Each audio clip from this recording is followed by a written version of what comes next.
ang tanong ko po sa kanya, nung sinabi ng military, ganyan na nangyayari sa West Philippine Sea, lagyan na natin ng runway, ayusin na natin ang Pag-asa.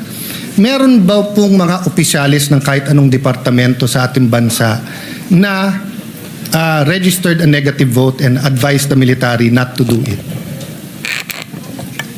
Oh, if the good senator doesn't want to answer that, I will answer it. Mga taga-DFA. Ang sabi ng mga taga-DFA, during the time, this was the time of President Aquino, it will weaken our case. Because precisely, the rocks, the features that are being reclaimed, etc., malakas ang kaso natin. Nasunod po yung military at tingin ko tama naman. But none of us told yung mga taga-DFA na pro-China kayo for having a different opinion. Diba? None of us. Why? Kasi iba trabaho ng DFA sa DND. Iba trabaho ng DND sa Coast Guard. So, Mr. President, dapat burahin na natin yung nagdi-discuss tayo ng maayos. Napikon ka sa statement ng iba, re-rest back ang senador. Buti nga, sinasagot kayo eh. Mas malaking insulto ko, hindi kayo sinagot eh.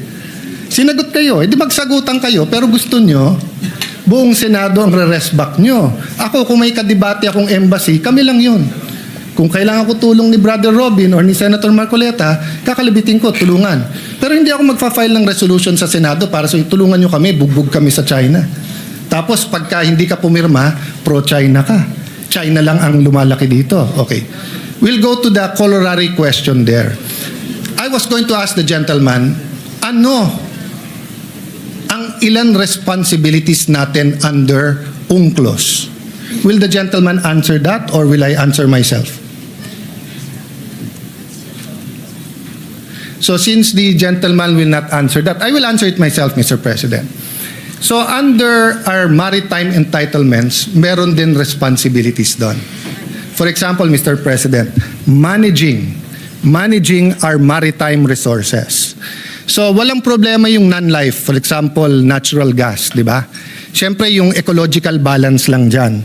Pero let's say fish, let's say yung mga coral reef, trabaho ng Coast Guard siguraduhin na walang nagda-damage niyan. So kung ang Coast Guard natin at Coast Guard ng China ay nag-aaway parate, mahirapan silang dalawa na i-enforce ang mga restriction na nakakasira ng ating environment. That's why, in the past administration, everyone was allowed to speak except the Coast Guard because of the next responsibility, the prevention of life and there's a official term doon, but since walang taga-ano dito, prevention of loss of life and so may official term yan, Mr. President. Ang punto nun, kapag ka may barko halimbawa na lumulubog o nabangga o tinamaan ng bagyo, you cannot say no. You have to help. Diba? Magtutulungan kayo. So kung ang Coast Guard ng China at Coast Guard ng Pilipinas ay hindi magkasundo, kawawa yung ating fishermen. That's why unanimous yung ating resolution about water cannon. Our diplomats have been telling China the same thing. Mag-away yung iba pero wag yung Coast Guard natin.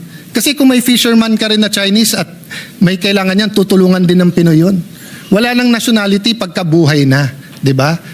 So, two sides eh. On one side, we are advocating umayos naman yung Chinese Coast Guard.